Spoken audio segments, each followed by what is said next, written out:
ಸಂಪುಟ ವಿಸ್ತರಣೆ ವಿಚಾರದಲ್ಲಿ ಈಗಾಗಲೇ ಸಭೆ ನಡೀತಾ ಇದೆ. ದೆಹಲಿಯಲ್ಲಿ ಮಲ್ಲಿಕಾರ್ಜುನ್ ಖರ್ಗೆ ಅವರ ನಿವಾಸದಲ್ಲಿ ಇವತ್ತು ಫೈನಲ್ ಆದರೆ ನಾಳೆನೇ ಆಗಬಹುದು, ಇಲ್ಲ ಅಂತಂದರೆ ಸೋಮವಾರಕ್ಕೆ ಹೋಗಬಹುದು ಅಂತಿದ್ದಾರೆ.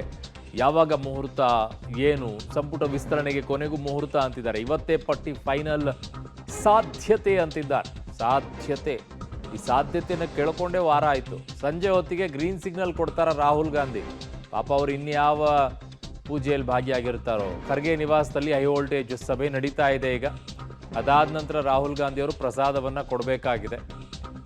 ಸೊ ಈಗ ರಾಹುಲ್ ಗಾಂಧಿ ಅವರ ಸಮ್ಮುಖದಲ್ಲಿ ಪಟ್ಟಿಯ ಚರ್ಚೆ ಆಗುತ್ತೆ. ಡಿ ಕೆ ಶಿವಕುಮಾರ್, ಸಿದ್ದರಾಮಯ್ಯನವರು ಪಟ್ಟಿ ಬಗ್ಗೆ ಪರಿಶೀಲನೆಯನ್ನು ಮಾಡಿ ಓಕೆ ಡನ್ ಅಂತ ಹೇಳಿದರೆ, ಆ ಕಡೆಯಿಂದ ಪ್ರಸಾದ ಸಿಕ್ಕ ತಕ್ಷಣ ಈ ಕಡೆ ನೇರವಾಗಿ ಫ್ಲೈಟ್ ಹತ್ಕೊಂಡು ಬಂದು ಇಲ್ಲಿರೋರಿಗೆ ಅದನ್ನು ಪ್ರಸಾದವನ್ನು ಹಂಚಿ ರಾಜ್ಯದಲ್ಲಿರುವಂಥ ಖಾಲಿ ಇರುವ 20 ಸಚಿವ ಸ್ಥಾನಗಳನ್ನು ಭರ್ತಿ ಮಾಡಿಕೊಳ್ತಾರೆ. ಸೊ ಅದು ಆಗಬೇಕು ಅಂತಂದರೆ ರಾಹುಲ್ ಗಾಂಧಿಯವರು ಪ್ರಸಾದವನ್ನು ಕೊಡಬೇಕು ತಮ್ಮ ಭಕ್ತರಿಗೆ. ಪ್ರಸಾದವನ್ನು ಕೊಟ್ಟ ನಂತರ ಇವತ್ತು ವಾಪಸ್ ಬರ್ತಾರೆ. ಇಲ್ಲದೇ ಇದ್ದರೆ ಅಲ್ಲೇ ಉಳ್ಕೊಳ್ತಾರ, ನೋ ಐಡಿಯಾ. ಸದ್ಯಕ್ಕಂತೂ ಈಗ ಮಲ್ಲಿಕಾರ್ಜುನ್ ಖರ್ಗೆ ಅವರ ನಿವಾಸದಲ್ಲಿ ಸಿದ್ದರಾಮಯ್ಯನವರು ಇದ್ದಾರೆ, ಡಿ ಕೆ ಶಿವಕುಮಾರ್ ಅವರು ಇದ್ದಾರೆ. ಒಂದು ಪಟ್ಟಿಯ ಫೈನಲ್ ಚರ್ಚೆ ಕೂಡ ನಡೀತಾ ಇದೆ ಅಂತಿದ್ದಾರೆ.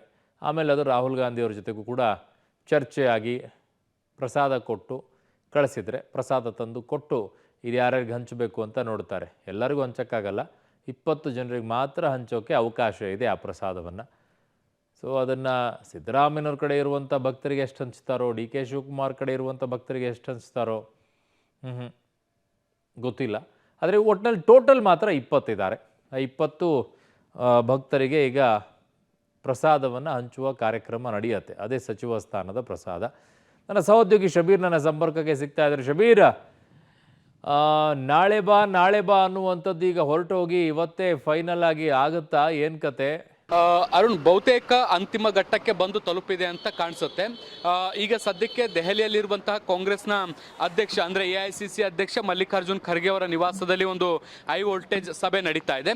ಈ ಸಭೆಯಲ್ಲಿ ಸಹಜವಾಗಿ ಮಲ್ಲಿಕಾರ್ಜುನ್ ಖರ್ಗೆ ಅವರಿದ್ದಾರೆ. ಇದರ ಜೊತೆಗೆ ಲೋಕಸಭೆ ವಿರೋಧ ಪಕ್ಷದ ನಾಯಕ ರಾಹುಲ್ ಗಾಂಧಿ ಅವರಿದ್ದಾರೆ. AICC ಸಂಘಟನಾ ಪ್ರಧಾನ ಕಾರ್ಯದರ್ಶಿ KC ವೇಣುಗೋಪಾಲ್ ಮತ್ತು ರಾಜ್ಯ ಕಾಂಗ್ರೆಸ್ನ ಉಸ್ತುವಾರಿ ರಣದೀಪ್ ಸುರ್ಜೇವಾಲಾ ಇದ್ದಾರೆ. ಇದರ ಜೊತೆಗೆ ರಾಜ್ಯದಿಂದ ಬಂದಿರುವಂತಹ ಮುಖ್ಯಮಂತ್ರಿ ಡಿ ಕೆ ಶಿವಕುಮಾರ್ ಅವರು, ಮಾಜಿ ಮುಖ್ಯಮಂತ್ರಿ ಸಿದ್ದರಾಮಯ್ಯ ಅವರು ಮತ್ತು KPCC ಅಧ್ಯಕ್ಷ BK ಹರಿಪ್ರಸಾದ್ ಅವರು ಕೂಡ ಈ ಸಭೆಯಲ್ಲಿ ಭಾಗಿಯಾಗಿದ್ದಾರೆ. ಇದೇ ಸಭೆಗೆ ಕಳೆದ 4 ದಿನಗಳಿಂದ ಕಾಯ್ತಾ ಕೂತಿದ್ರು ರಾಜ್ಯ ನಾಯಕರು. ಅಂತಿಮವಾಗಿ ಈ ಸಭೆ ಈಗ ನಡೀತಾ ಇರುವಂಥದ್ದು. ಒಳಗಡೆ ಸರಿಸುಮಾರು 20 ನಿಮಿಷಗಳಿಂದ ಈ ಸಭೆ ಆರಂಭ ಆಗಿದೆ. ಬಹುತೇಕ ಇವತ್ತು ಒಂದು ತಾರ್ಕಿಕ ಅಂತ್ಯಕ್ಕೆ ಸಚಿವ ಸಂಪುಟ ಕಸರತ್ತು ಮುಗಿಯುವಂಥ ಸಾಧ್ಯತೆಗಳನ್ನು ಕೂಡ ನಿರೀಕ್ಷೆ ಮಾಡಲಾಗ್ತಾ ಇದೆ. ಬಹುತೇಕ ಅಂದರೆ ಮುಖ್ಯಮಂತ್ರಿಗಳು ಕಾವೇರಿ ವಿಚಾರಕ್ಕೆ ಸಂಬಂಧಪಟ್ಟಂತೆ ಸಾಕಷ್ಟು ಮಹತ್ವದ ಬೆಳವಣಿಗೆಗಳು ನಡೀತಾ ಇರುವಂತಹ ಹಿನ್ನೆಲೆಯಲ್ಲಿ ಬಹುತೇಕ ಸಂಜೆ 7:30-8 ಗಂಟೆಗೆ ದೆಹಲಿಯಿಂದ ಬೆಂಗಳೂರಿಗೆ ಹೊರಡಲಿಕ್ಕೆ ಸಿದ್ಧವಾಗಿದ್ದಾರೆ. ಸೊ ಹೀಗಾಗಿ ಒಂದು 7-7:30 ತನಕ ಕೂತ್ಕೊಂಡು ಪಟ್ಟಿಯನ್ನು ಅಂತಿಮಗೊಳಿಸುವಂತಹ ನಿಟ್ಟಿನಲ್ಲಿ ತಯಾರಿಯನ್ನು ಕೂಡ ಮಾಡ್ಕೊಳ್ತಾ ಇರುವಂಥದ್ದು. ಚರ್ಚೆಗಳು ಕೂಡ ಈಗಾಗಲೇ ಶುರುವಾಗಿದ್ದಾವೆ.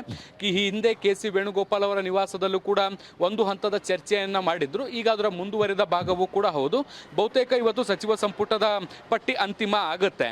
ಆದರೆ ಪ್ರಮಾಣ ವಚನ ಕಾರ್ಯಕ್ರಮ ಬಹುಶಃ ಸೋಮವಾರ ಅಂದರೆ ಆಗಸ್ಟ್ 3ನೇ ತಾರೀಕು ನಡೆಯುವಂಥ ಸಾಧ್ಯತೆಗಳನ್ನು ನಿರೀಕ್ಷೆ ಮಾಡಲಾಗ್ತಾ ಇರುವಂಥದ್ದು. ಯಾಕೆಂದರೆ ನಾಳೆಯಿಂದ ಬೇರೆ ಬೇರೆ ಪ್ರಮುಖ ಈವೆಂಟ್ಗಳು ಕೂಡ ಇದ್ದಾವೆ. ಸರ್ವಪಕ್ಷದ ಸಭೆ ಇದೆ. ಅದಾದ ಬಳಿಕ ಪ್ರಧಾನಿ ನರೇಂದ್ರ ಮೋದಿ ಅವರು ಬರ್ತಾ ಇದ್ದಾರೆ. ಅದಾದ ಬಳಿಕ ತಮಿಳುನಾಡಿನ ಮುಖ್ಯಮಂತ್ರಿಗಳು ಕೂಡ ಸೋಮವಾರ ಬರ್ತಾ ಇದ್ದಾರೆ. ಅವರು 12 ಗಂಟೆಗೆ ಬಂದು ಹೋದ ಬಳಿಕ ಸೋಮವಾರ ಸಂಜೆ 5 ಗಂಟೆಗೆ ಪ್ರಮಾಣ ವಚನ ಕಾರ್ಯಕ್ರಮವನ್ನು ನಡೆಸಬೇಕು ಅನ್ನುವಂಥ ಪ್ಲಾನನ್ನು ಮಾಡ್ಕೊಳ್ಳಾಗ್ತಾ ಇರುವಂಥದ್ದು. ಸೊ ಹೀಗಾಗಿ ಆ ನಿಟ್ಟಿನಲ್ಲಿ ಪಟ್ಟಿಯನ್ನು ಡಿಸ್ಕಸ್ ಮಾಡುವಂಥ ಸಾಧ್ಯತೆಗಳಿದ್ದಾವೆ. ಬಹುತೇಕ ಎಲ್ಲ ಆಯಾಮಗಳಲ್ಲೂ ಕೂಡ ಚರ್ಚೆಯಾದ ಬಳಿಕ ಪಟ್ಟಿಯನ್ನು ಅಂತಿಮಗೊಳಿಸಲಾಗುತ್ತೆ. ಆದರೆ ರಾಜ್ಯ ನಾಯಕರಿಗೆ ಅದನ್ನು ಕೊಡುವಂಥದ್ದು ಡೌಟು. ಅಂದರೆ ಪೂರ್ಣ ಪಟ್ಟಿಯನ್ನು ನಾವು ಅಂತಿಮಗೊಳಿಸಿ ನಿಮಗೆ ಭಾನುವಾರದಷ್ಟೊತ್ತಿಗೆ ಕಳಿಸ್ಕೊಡ್ತೀವಿ ಅನ್ನುವಂಥ ಸೂಚನೆಯನ್ನು ಕೊಡಬಹುದು. ಸೊ ಸಭೆ ಆದರೂ ಕೂಡ ಯಾರೆಲ್ಲ ಮಂತ್ರಿಗಳಾಗ್ತಾರೆ ಅಂತ ನಿಖರವಾಗಿ ಹೇಳಲಿಕ್ಕೆ ಸಾಧ್ಯ ಇಲ್ಲ. ಭಾನುವಾರ ಹೈಕಮಾಂಡ್ ಕಳಿಸ್ಕೊಡುವಂಥ ಪಟ್ಟಿಯನ್ನು ಸೋಮವಾರ ತೆಗೆದುಕೊಂಡು ಹೋಗಿ ರಾಜಭವನಕ್ಕೆ ರಾಜ್ಯ ನಾಯಕರು ಕಳಿಸ್ಕೊಡುವಂಥ ಸಾಧ್ಯತೆಗಳನ್ನು ಕೂಡ ನಿರೀಕ್ಷೆ ಮಾಡಲಾಗ್ತಾ ಇರುವಂಥದ್ದು.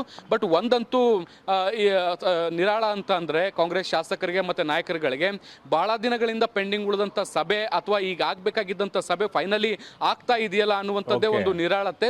ಸೊ ಈ ಮೀಟಿಂಗ್ ಮುಗಿದ ಬಳಿಕ ಬಹುತೇಕ ಸಚಿವ ಸಂಪುಟ ವಿಸ್ತರಣೆ ಕಸರತ್ತಿಗೆ ತೆರೆ ಬೀಳುತ್ತೆ. ಅರುಣ್. ಓಕೆ ಶಬೀರ್, ನಿಮ್ಮೆಲ್ಲ ಮಾಹಿತಿಗೆ ಧನ್ಯವಾದಗಳು. ಸೊ ದೆಹಲಿಯಲ್ಲಿ ಈಗ ನಡೀತಾ ಇದೆ ಸೊ ಭಕ್ತರಿಗೆ ಪ್ರಸಾದವನ್ನು ಕೊಡಬೇಕಾಗಿರುವಂಥದ್ದು ರಾಹುಲ್ ಗಾಂಧಿ ಅವರು ಪ್ರಸಾದ ಕೊಟ್ಟ ತಕ್ಷಣ ತೊಗೊಂಡು ಬಂದ ನಂತರ ಇಲ್ಲಿ 20 ಜನರಿಗೆ ಆ ಪ್ರಸಾದವನ್ನು ಹಂಚುವ ಕಾರ್ಯಕ್ರಮವನ್ನು ಇಟ್ಕೊಳ್ತಾರೆ. ಅದು ಯಾವಾಗ ಹಂಚ್ತಾರೆ ಅನ್ನೋದನ್ನು ಕಾಯಬೇಕಾಗಿದೆ ಅಷ್ಟೇ.